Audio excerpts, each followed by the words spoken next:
안녕하세요. 오늘은 일본 전산이라는 책을 리뷰하려고 합니다. 일본 전산 이야기는 일본 전산이라는 일본의 회사가 어떻게 불황기에 성장을 했는지에 대해서 알아볼 거고요. 파트는 세 가지로 나눠져 있어요.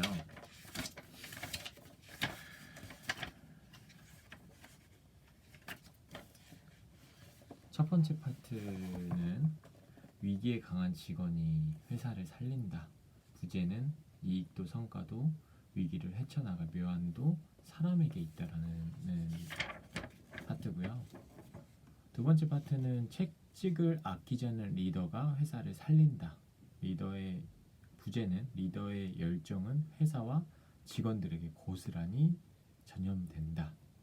세 번째 파트는 조직 전체를 휘감은 열정이 회사를 살린다. 부재는 열정만큼 뛰어난 동기부여 에너지는 없다. 이렇게 세 개의 이제 파트로 나눠져 있는데요. 10년의 불황을 뛰어넘은 일본 전산의 뚝심에 대해서 저희가 배워볼 거고요. 맨 앞쪽에 이제 에필로그에서 좀 감명 깊은 내용들을 조금 읽어보면은 회사 다니기 싫으면 그만둬라. 불황이니 뭐니 직거리 시간에 일을 해라. 주말도 반납하고 일하고자 하는 열의만 있으면 어떤 회사도 살아남을 수 있다. 우리는 남들이 어렵다 할 때 오히려 성장하고 있다. 그만큼 직원들도 더 많이 가져간다. 앓는 소리로는 아무것도 바꿀 수 없다. 라는 내용이 이렇게 빨간색으로 먼저 쳐 있어요. 굉장히 임팩트 있는 문장인데요. 이 문장이 사실 지금의 트렌드랑은 약간 좀 안 맞을 수 있다고 생각을 해요.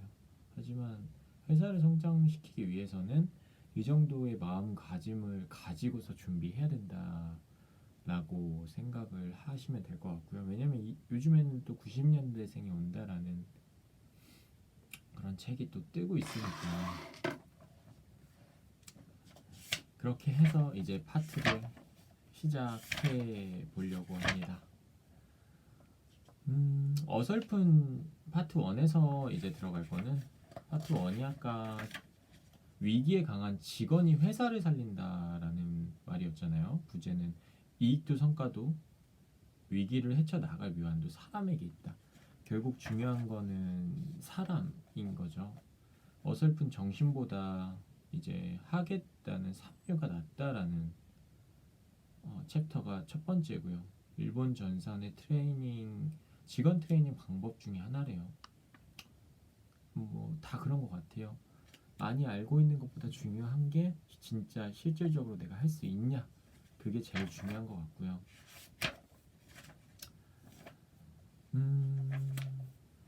이제 이 영상을 제가 좀 이제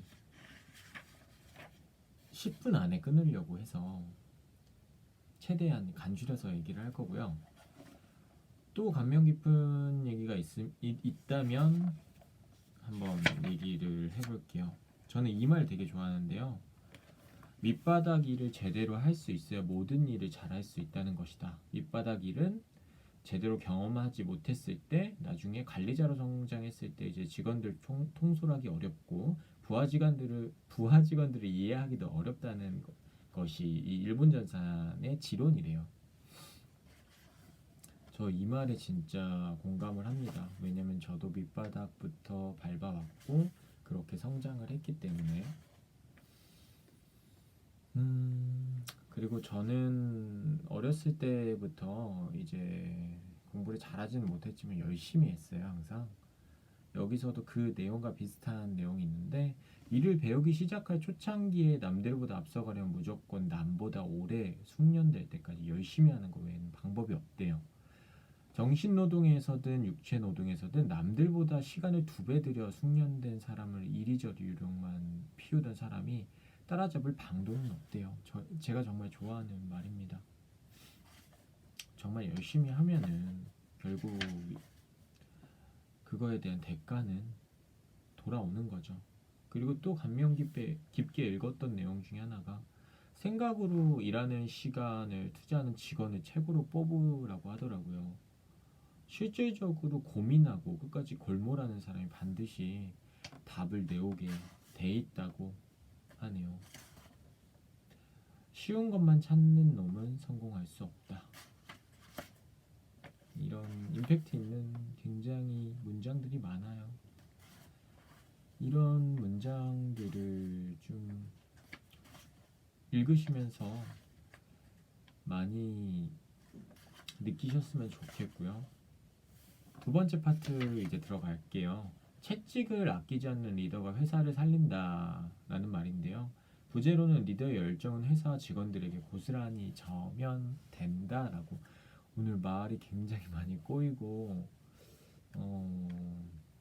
말이 잘 안 나오네요. 뭐 제가 그렇게 말을 잘하지는 않으니까. 이제 4분 남았는데 이거를 제가 최대한 10분 안에 끊으려고 오늘은 연습을 하면서 노력을 하고 빅사리도 나네. 최대한 재밌게도 해보고 싶은데 진짜 예전에 블로그 처음 할 때와 같은 마음인 것 같아요. 아직 많은 시행착오가 필요할 것 같고, 아끼는 직원일수록 호되게 나무란다라는 나가모리식 호통 경영을 했대요. 그러니까 칭찬만 하면 바보 만들기를 쉽다고. 제대로 크는 사람들은 혼나면서 성장을 하고 꾸중을 듣고 잔뜩 삐쳐있다가 감정으로 받아치려는 사람은 결국 큰 일을 스스로 처리할 수 없는 사람이라고 하네요.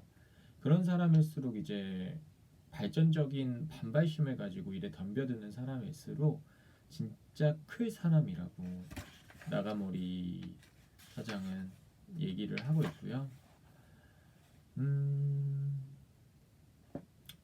쭉 넘어가서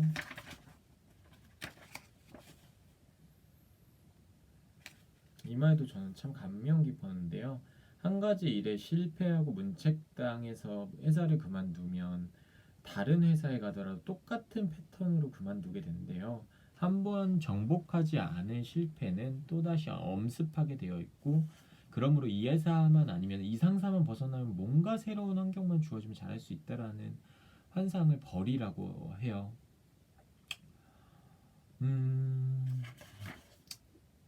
정말 그렇죠.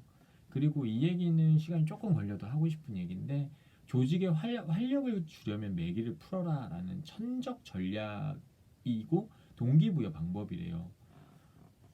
결국에는 연못에 잉어를 그냥 뒀을 때는 얼마 가지 않아 죽었는데, 나태하니까 거기에 이제 천적을 넣은 순간 잉어가 어느 정도의 스트레스를 받으면서 살았다고 하는 내용이에요. 우리가 지금 인생을 살아가면서 스트레스 받는 내용들이 우리 삶을 영위한다고 생각하시면 되시고요. 이제는 세 번째 파트로 이제 넘어갈게요. 조직 전체를 휘감은 열정이 회사를 살린다. 부제는 열정만큼 뛰어난 동기부여 에너지는 없다. 진짜 열정이 결국에는 모든 걸 다 해내는 것 같아요. 정말 열심히 해서 어느 시점까지는 일단 올라갈 수 있는 것 같아요. 저도 아직은 열정이 많고 열심히 하고 있으니까.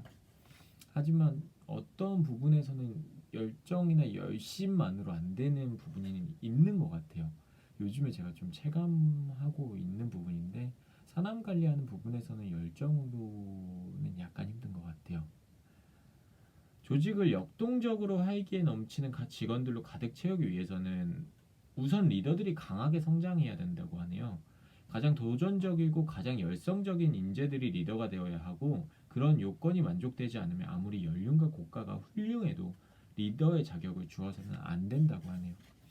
결국에는 우리가 리더를 우리도 뽑아야 되니까, 그 리더를 뽑을 때 또 이런 방법을 생각해내면 좋겠죠. 이제 시간이 얼마 없으니까 마지막으로 한 문장을 정리하고 마무리할게요. 제일 감명 깊게 받았던 내용들인 것 같아요. 남들도 하기 싫어할 때 그만하고 싶은 생각이 턱까지 올라올 때 그래도 하는 거래요. 그게 전부고 승리의 비결이라고 하네요. 너무 간단하고 끝까지 하는 습관을 그냥 들이는 거래요. 그냥 하는 신용만 하거나 머리나 입으로 하겠다나 장담하는 게 아니라 몸으로 하는 거라고 하네요. 이 일본 전산 이야기는 이제 불황기에 있는 회사를 10배 성장시켰던 이제 나가모리 사장의 경영 서적이고요. 정말 읽어보면은 배울 게 많은 책인 것 같아요. 저도 한 5년 전, 4년 전에 이 책을 읽으면서 많은 동기부여를 받았었고요. 최근에도 이제 동기부여에 대한 책들을 많이 읽고 있어요. 그리고 경영에 대한 것도 읽고 있고 지금 그런 부분을 너무 많이 읽다 보니까 이제 인문학이나 그 다음에 철학이나 이제 요즘에는 또 삼국지도 읽고 있는데요. 추후에 이제 업데이트 할 때 그런 책들에 대해서 리뷰를 올리도록 할게요. 그러면 궁금하신 게 있으면은 이제 댓글 달아주셔도 되고요. 네, 그러면 이상 마치겠습니다. 안녕.